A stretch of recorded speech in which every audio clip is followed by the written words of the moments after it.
Vietnam, 1968. Letter from home. Hello, Mike. Cheated death again, I see. Please treat a fellow pilot with more respect. Congratulations. How did it go? There was such a strong, gusty crosswind, no one else was flying, but the examiner didn't suggest canceling, so I pressed on with the briefing. Of course, he caught me on a few academic items during the briefing, but the takeoff was okay, considering that the wind conditions were the worst I have flown in. There was a lot of turbulence as we climbed out, so it was challenging to plan the cross-country flight he surprised me with and fly the airplane too, with a pencil in my mouth and charts and calculator falling off my lap, all the while, as you say, fighting snakes with the stick against the turbulence. I figured the examiner was testing my multitasking ability and remembered you saying that flying the airplane is always the first priority. So I dragged out the flight planning until he finally canceled the task. After a few stalls, he asked me to demonstrate a slip. I admitted that I had never done one and asked him to demonstrate. After I did several and really got into it with nearly 90 degrees of bank and full top rudder for a 500-foot altitude loss, he had enough and we headed back to the field for touch-and-go landings. If the crosswind and turbulence was bad on takeoff, it had far worse when we returned. I was literally hitting the stops with the controls on the first approach, and the examiner asked if I would like to terminate the flight and try another day. I replied that whether or not we completed the flight exam, as long as we were airborne, it was $1 million worth of experience for me to continue with him aboard. He said he appreciated my spirit, so we completed the flight without breaking anything, and he signed me off. Attaboy, Mike. Good show. Well done. Thanks for making me proud of you. I'm happy that one of my decedents has finally shown an interest in aviation. Thanks, Captain. If you had been there 70 years ago, I would have had an earlier start. Perhaps, Mike, but 70 years ago I couldn't have been around much, and my life was so tumultuous I might have been little value to you. I believe that takes us back to the 1968 cruise and personal domestic developments. From what you have told me, you may have denied the cumulative traumatic effects of your missions. The significance of the VIN SAR mission with the SAM near-miss trauma had to have taken an emotional toll. No one can simply brush off years of combat. Plus, weren't you at the ripe age for a midlife crisis? Maybe, Mike, but I was more conscious of feeling that nothing we were doing in Vietnam had any support from home. Not just the politicians and protesters, I mean my home. By then it was obvious that Orly had no positive interest or concern with anything to do with aviation, Vietnam, or the Navy. And I was nearly a stranger to my kids. So what the hell was I doing there? An answer came in the mail. A letter from Orly? Yes, as during prior cruises, I had once again pleaded with her to explain the significance of her family's 1950 U.S. visit. On returning to Munich, she was an emotional basket case, but would never discuss it. I only knew it had something to do with a confrontation with her father. That's all she would say? Yes, except that she would never see him again. That was 18 years before, 5 years before you were married. Why was it so important for you to dredge that matter up? It's true we weren't married then, but we were very seriously engaged. I just intuitively knew it was an important missing element in our 20-year relationship, and I was right. The recorder and I are all ears, Captain. Aurelie's explanation was so lengthy that she took 2 letters to tell it, but receiving part 2 before part 1 greatly magnified the devastating effect on me. The punchline arrived 24 hours before the joke. Anyhow, here's the story in proper order. After these many years of family damnation caused by Aurelie's version of the truth after the split, I want my day in court. You'll understand why in future chapters. Fair enough, Captain. You have my promise. But why have you waited 58 years to speak out? What would have been the point? I was out of the picture, and Aurelie was going to have to raise the kids. who were too young to understand anyhow. Besides, there were to be other extenuating developments. I'm telling it now because it was a major event in my history. So what was in the letters? First, a brief review to put it in perspective. In Munich, Helen believed I wasn't worthy of her brilliant daughter, so she tried to break us up by telling my parents I was seeing Aurélie too much and asked them to discourage it. My father, bless his heart, blew off Helen by telling her that was a matter between her and Aurélie. I was angry with Helen, but thought little more about it. All during our 6-year courtship, Aurélie and I refrained from sex by mutual agreement, nor had I with anyone else before your mother in 1955. Since Aurélie's stepfather Clayton was a high-grade State Department official in the provisional government in Munich, the family was entitled to annual summer vacations in the U.S. Aurélie's letter about the 1950 summer revealed that Helen arranged for Aurélie and her first cousin to have a car for the two of them to tour New England for 3 weeks, screwing their brains out. The crisis came at the end of the trip when they visited Aurélie's father, where to her astonishment, the cousin declared his love for Aurélie and asked for her hand in marriage. I take it Daddy did not react kindly to his daughter's marriage to her first cousin at age 16. Evidently not. He reportedly went into extreme rage, calling Aurélie and Helen whores, plus every other name he could think of, and threw them out. Aurélie blamed her father for being upset? Sure, that's what women do, isn't it? It's always men's fault. Of course, but why wait 20 years to tell you?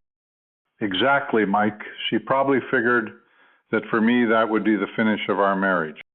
I'm not quite following you. Your own infidelity could hardly qualify you to judge. I don't understand why such an ancient event was to be a marriage ender. That's what others said, Mike, so I gave up explaining. No one except the two people directly involved can make valid judgments about what happens inside marriages. The crucial factor for me had nothing to do with infidelity. The issue was honesty. If Aurélie had leveled the field with me when I married Emma, Aurélie's episode would have been long forgotten. Moreover, I recognized that Aurélie finally revealed the story to me as her way of initiating the divorce she wanted. I was being dumped.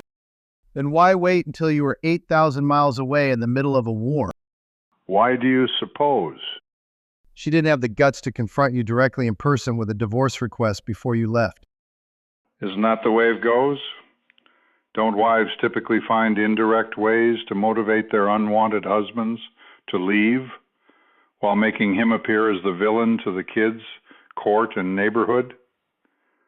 To contain the event, Aurélie had isolated herself socially at L'Amour and waited until I was far away. Society might be unsympathetic to a mother of 4 small children who would voluntarily abandon financial security without reasonable justification, right? Still, how did she know what your reaction would be? An insightful question, Mike. It went back to when I told Aurélie that Emma was pregnant and that I had no choice but to marry her. Despite my father's advice never to see Aurélie again, because she would hold Emma over me ever after, I felt compelled to deliver a personal apology. When I saw her, however, I was overwhelmed by Aurélie's positive attitude and steadfast devotion.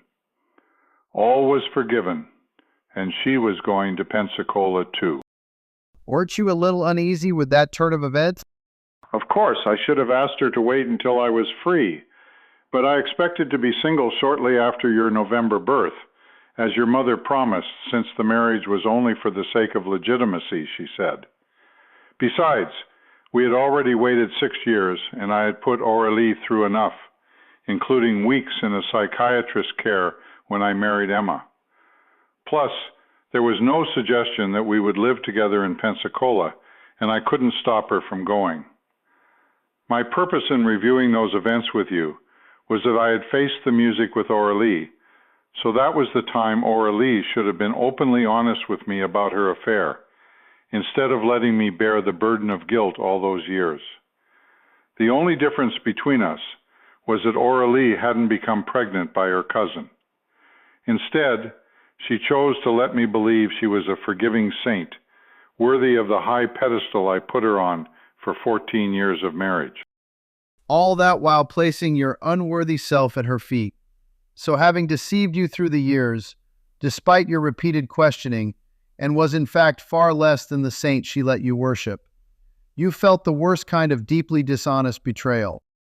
Good, Mike. I'm glad you understand my point, even if you don't sympathize. Didn't you express all that to Orly? Of course, over and over in 20-page nightly letters for the rest of the cruise, with no attempt on her part to engage in a dialogue, much less acknowledge my feelings. What do you suppose Aurelie's side of the story would be? I believe she would say that I was away too much and not really there when at home. She'd say that we had never been close since we were married, and that the sex was infrequent and lousy. She'd say that she hated the Navy moves to Florida, Texas, and California, and she missed New England. She'd say that she had nothing in common with Navy wives and that the Vietnam conflict was wrong. She'd say that the affair with her cousin was personal to her, not my business, and that I only told her about Emma because it was unavoidable. She'd say that what happened before we were married was irrelevant. She would most surely reinvent history, as she did to the kids, and say that I abandoned the family to run off with a Chinese whore. Where did the whore part come from? Providence stepped in on our next port visit to Hong Kong. To escape depression aboard ship, I took leave and shared a hotel room with Mel, my shipboard roommate. I was treating myself to a Hilton haircut the first afternoon when a chief petty officer took the barber chair next to me. Something about him reminded me of myself. He seemed to be quietly alone, out of place, in a bubble just passing through life. It struck me that there was something to the menopausal image JOs had of guys our age. The sad realization of what I recognized in the chief was that I was out of place, not just overseas, but at home too. I was in a dangerous tunnel with no light at the end. Then how did Providence step in? Mel, a reserved and dedicated family man, and I stood on the sidelines of the Hilton reception that night and returned to our hotel room before midnight and poured ourselves scotch on the rocks. Our room faced an apartment building close across the back street, where a good bit of activity attracted our attention. Hong Kong residents seemed to never sleep or stop eating. Each apartment was brightly lit with no curtains, so we had a clear view of Chinese home life, as though we were watching a dozen TV soap operas. It was a pleasant relief for us to be away from our 8x10 windowless steel Connie stateroom, so we enjoyed the distinctive outdoor sounds and smells of Hong Kong by opening our windows and blinds. It was so warm and humid, however, that we turned off the lights and stripped down to our skivvies. What scenes did you Peeping Tom spy on? A boisterous mahjong game was going. Movement of the tiles is so noisy, and the players so loudly emotional, that there was a law prohibiting the game after midnight. However, it was so popular that the law was routinely ignored and rarely enforced. There were several other apartments with families gathered around watching television. 2 other apartments attracted most of our attention, though. In one, a girl in a negligee sat before her vanity mirror, brushing her long black hair. At another apartment, a young girl made repeated entrances at about 30-minute intervals to change clothes and leave again. Fascinating. What do you suppose she was doing? Our best guesses were that she was either a model or a hooker, but there was no conclusive evidence either way. In any event, our conjectures were interrupted by our telephone. Mel answered, and a girl said, "Why are you two guys standing in the window with your clothes off?" Busted. Who was it? How did she know your room number? Mel had no luck getting answers, so he passed the phone to me. I had no more success, and she hung up. We put our pants on and went back to the window looking for clues, but nothing had changed across the street. The girl didn't seem to have a Chinese accent, so we wondered if the call may have come from an adjacent room in our hotel. We finally gave up and went to bed. That wasn't such an overly providential occurrence, was it? Patience, my lad, there's more. The next morning I went shopping and returned to the room at noon.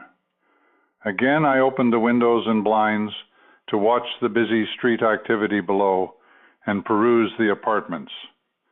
Behold, the girl on the 6th floor was still in her negligee, brushing her hair, so I chose to linger a while.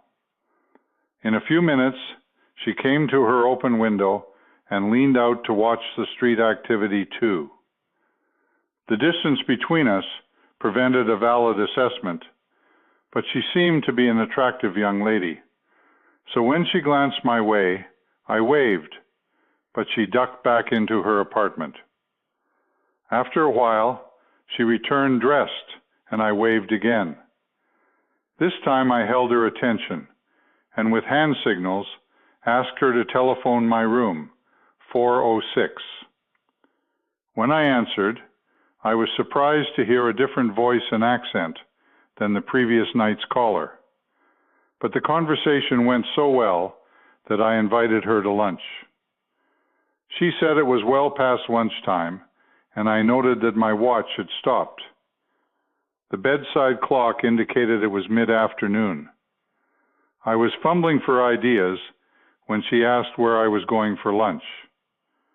Just the hotel dining room, I said, still struggling for plan B, when she floored me by suggesting that I should go to lunch and then come up to her apartment.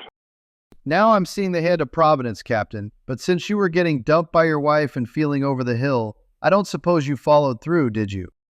I had read Carlos Castaneda's Journey to Ixtlan about his adventures in the Arizona desert with a Yaqui Indian shaman named Don Juan Matus, who taught Carlos about Nagual, non-ordinary reality and awareness of the omens and messages which constantly surrounded us. Though Castaneda's books are now presumed to be fictitious, the Indians' lessons rang true to me in the 60s and raised my own awareness of spiritual signs of direction in the events of my life, most recently my encounter with the Sam over Vin, recalling my Munich conversation with God, plus my 15-year quest for Aurelie's explanation of her 1950 summer. In lesser ways, too. My fellow LSOs said I could smell one coming before a landing approach became dangerous. I had therefore learned to take messages and omens seriously, and I generally followed their road signs. It wasn't the event itself, but the timing was surely not a coincidence. All this by way of rationalizing why you accepted a strange lady's invitation to her apartment? You bet, Mike. I damn near choked on a club sandwich before running across the street, and didn't notice the elevator before rocketing up 6 flights of stairs. The astonishing sight that greeted me when the door opened took my remaining breath away. There, standing before me in a skin-tight, slit-skirt, turquoise-embroidered silk cheongsam dress, was the most gorgeous and perfectly formed girl I ever saw firsthand. I say girl because she had to be in her teens.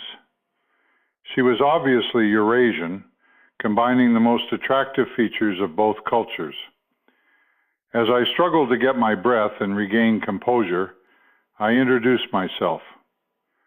She said her name was Maria Chan.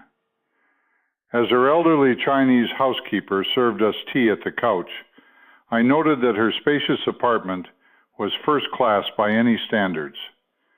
Maria was obviously doing very well for herself, so of course I wondered how such a young Hong Kong girl could afford such luxury unless she were a working girl.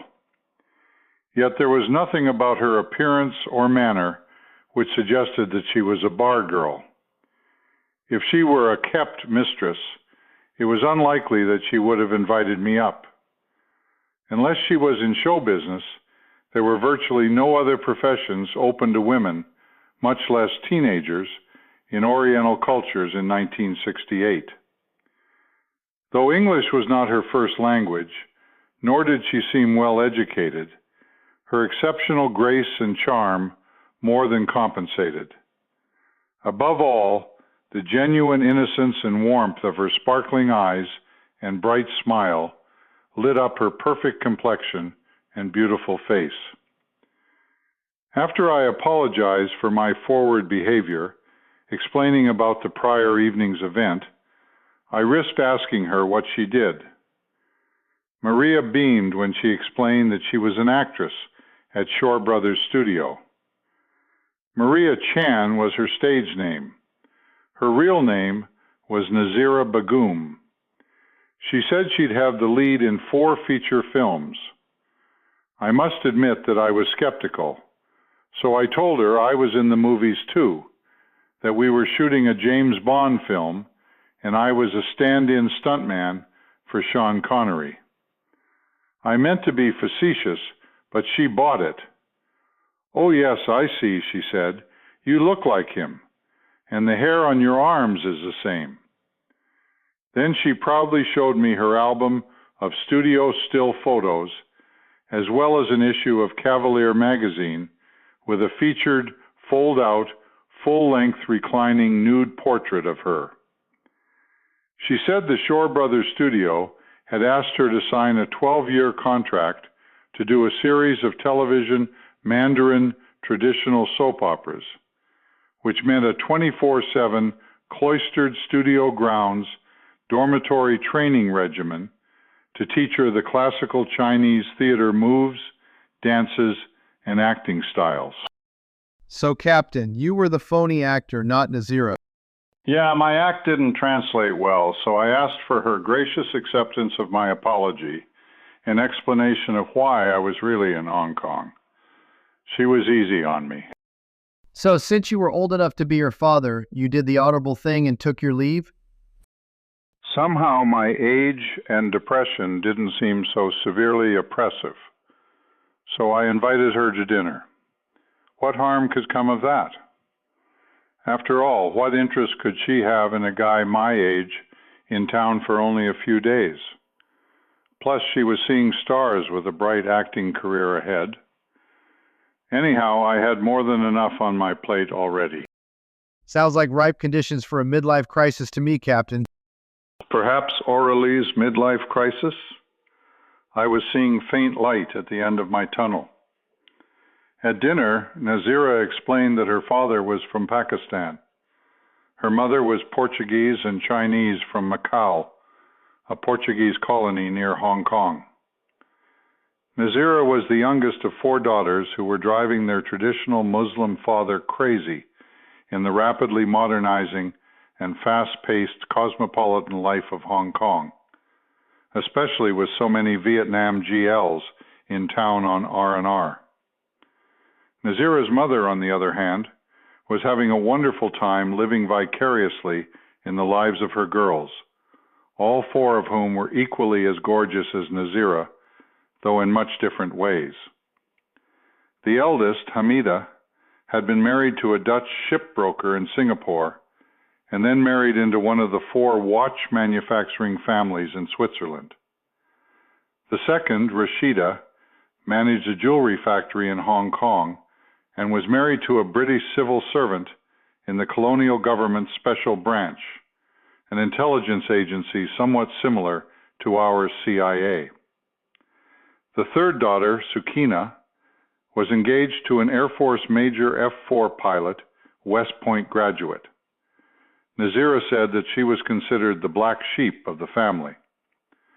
Her show business career began at age 11 as a magician's assistant in an Australian's nightclub act. When the Australian indicated that he wanted to take Nazira with him on the road throughout the Orient, her father believed that Nazira intended to run away with him. Somehow, her father succeeded in having her locked up in a juvenile facility, even though she had committed no crime. Nazira explained that she was devastated, since she didn't know what she had done wrong or why her parents never came to visit her. So she escaped and survived on the rooftops of Wan Chai, the most depressed district, for several months before she was captured and returned to the facility with an extended sentence. Soon, however, she escaped again, with the same results, and spent over 5 years in jail before finally being released, only a little more than 2 years before. What a story! Nazira must have despised her parents for locking her away and ignoring her during those most formative years. You would think so. Nevertheless, she loved her parents very much. I didn't detect a trace of lingering resentment. Still, Nazira did have mixed feelings about signing over 12 more years of her freedom to a movie studio, regardless of the enticement of glamorous rewards. But what were her options? As you say, other than marriage or the bar girl life, there were no other choices open to her. Nazira's experience in Wan Chai taught her that at best, the economic life of a single girl did not extend past age 30, no longer marriage material, and left with no marketable skills. She had the same concerns about a movie career. Few Chinese or Muslim women age well, so she recognized that she had to cash in on her looks quickly. But didn't it seem a bit odd that she was doing so well financially after only 3 films? Yes, if it did. I wondered if perhaps her parents were well off and were compensating for the jail time they had subjected her to. But Nazira said her father was a chauffeur for a wealthy Chinese widow, and her mother did not work. Part of the mystery was explained after dinner when Nazira took me to her bar. Her bar? She was a bar girl after all? No, a bar owner, actually only half owner. Nazira's explanation was that she had been given half ownership in exchange for her regular appearance there, only to attract customers and lead the other girls. Nothing else. Keep in mind, Mike, that girls worked for the bars to earn commissions from the drinks they sold. They were on their own with their private lives, except the bar had to be paid for the girl's absence from work, either by the boyfriend or herself. Nazira was a special case, not only for her beauty and personality, but moreover because she was Eurasian. Why did that make her so special? In those days, Hong Kong women who had the slightest trace of something other than Chinese ancestry claimed that as their nationality. This was typical if there was any Macau Portuguese blood in the family history, no matter how far back. Nancy Kwan, a beautiful Eurasian actress in the 60s, made a movie with William Holden set in Hong Kong, The World of Susie Wong. The storyline was an Oriental girl's hopeless romance with a Westerner, typical of every bar girl in Hong Kong. So Susie Wong remained their all-time favorite heroine. Nazira had all the right stuff to soon become the next Susie Wong. I see. She was wise enough to know that her best long-term option was to be married and out of Hong Kong while in her prime, as her sisters had done, probably with a lot of coaching by their mother.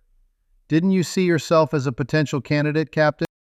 No, I was just a burned-out, battle-weary, rejected, and depressed fighter pilot who wasn't thinking with his brain. Well, this wasn't so much different from your prior escapades. From what I remember of being 36, you may be exaggerating, except for the brain malfunction. I see that you are not going to tell me that you bade Nazira farewell after dinner and returned to the ship, are you? Sure I am, except you skipped over a couple of parts. Nazira asked if I would like to visit her bar. Out of curiosity, I accepted. After all, how often does one get an insider view of such places?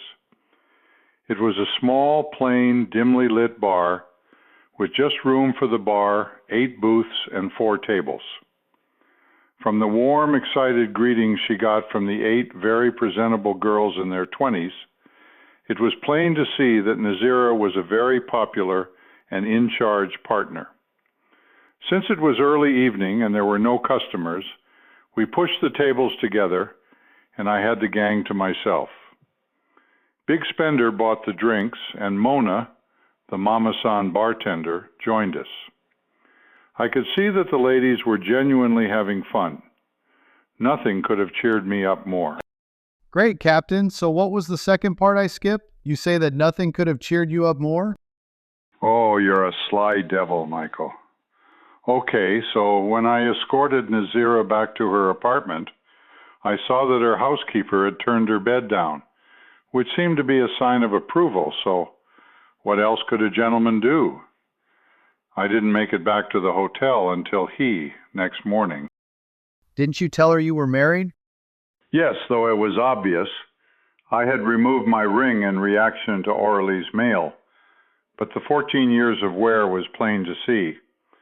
Plus, it turned out that Nazira was an incredible fortune teller. Using tarot cards that evening, she recounted amazing details of what had happened with Auralie, as well as the obstacles ahead. What were your expectations? I had no idea, but it was a more serious encounter than I anticipated. I had to return to the ship in the morning for the day, so I told Nazira I would call her later. But when I called late afternoon, there was no one home. Dinner time came and went, and I ordered room service. It was after midnight when the phone finally rang. It was Mona, and she was with Nazira. Mona explained that Nazira feared her developing serious feelings for me and felt it best not to see me again. Mona, however, was encouraging her to hang on to the chance that things might work out, and asked if she would bring Nazira to see me, if that was agreeable.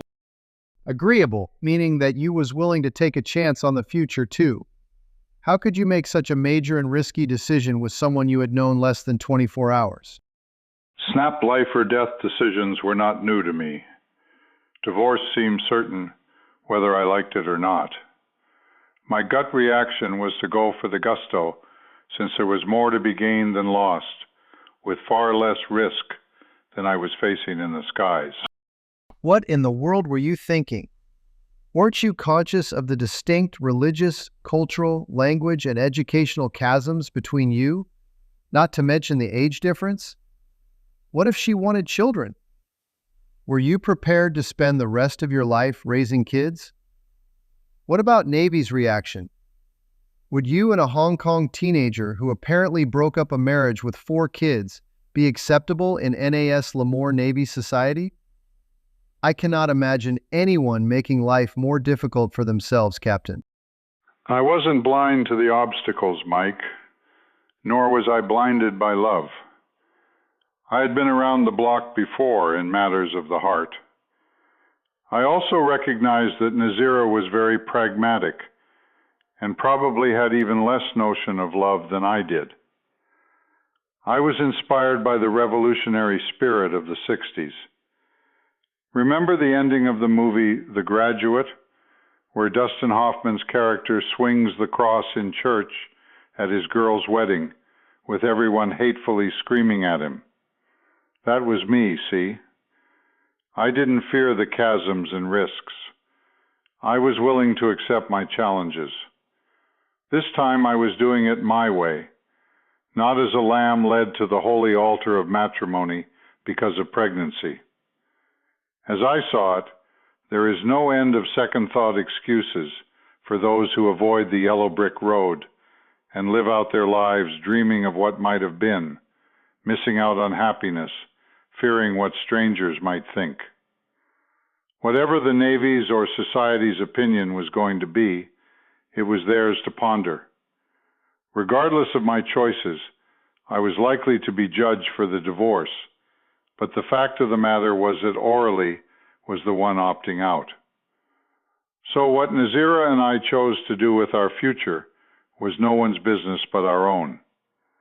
I had faith in Nazira's extraordinary maturity, common sense, humanity, and determination. But weren't you leaping way far into the future for such a commitment? How could the relationship develop after you sailed out of Hong Kong with less than a week together? Surely such a short courtship and the emotional condition you was in wasn't going to seal your choice, was it? Bless her heart, on her own initiative and expense, Nazira met me at every port for the remainder of the cruise. First stop Japan, where she met the rest of the squadron, and immediately became the belle of the ball with everyone. All the Japanese girls loved her dearly as well, since they were highly advanced in cosmetic surgery to straighten their noses, round their eyes, and pump up their curves to look more Western. Nazira's immediate popularity was the same in the Philippines. She was a true star in every sense, not just her incredible beauty and figure, but her warm-hearted, shining personality, mature grace, poise, and self-confidence, which endeared her to men and women of all ages everywhere we went. The skipper said, "You can get away with this, but I never could." I expected the squadron wives to be less hospitable and welcoming, but they weren't going to be writing my fitness reports. How could Nazira's parents allow their 18-year-old daughter to chase around Asia after an old married fighter pilot who was likely to get his butt shot off? After all, they had her locked up for 5 years to avoid a stunt like this. Nazira was as successful in charming her father as she was everyone else. Her mother was obviously an enthusiastically supporting ally. She seemed to love managing her beautiful daughters and living vicariously through them. Didn't they understand your marital situation? Absolutely. Nevertheless, I somehow passed muster, for they seemed to have no hesitation about me. Nazira's amazing fortune-telling ability apparently helped her credibility with them in her faith in me and our future. What did Nazira foresee about the resolution of your marital crisis? Other than what I anticipated, the time and difficulty of it, she said there would be 2 men blocking the way. One, a friend my age trying to help, the other an older man with evil intentions. There were many other details I can't recall now. Some made little sense at the time, but I do remember them all amazingly coming to pass. So the future was fast catching up with you as the time to go home approached. I don't imagine you was looking forward to it. Can't say that I was, Mike. Some events are as hard to face as war.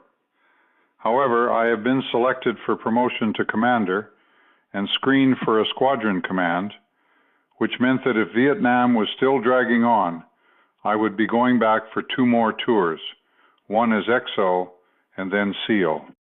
But maybe Nazira would be with you next time? Perhaps, if she could wait me out. You lived in exciting times, Captain. Unless you have more to say about the cruise, would you like to end this chapter on that note and resume tomorrow morning? Good idea. We'll pick up with home front combat. Okay, see you at breakfast.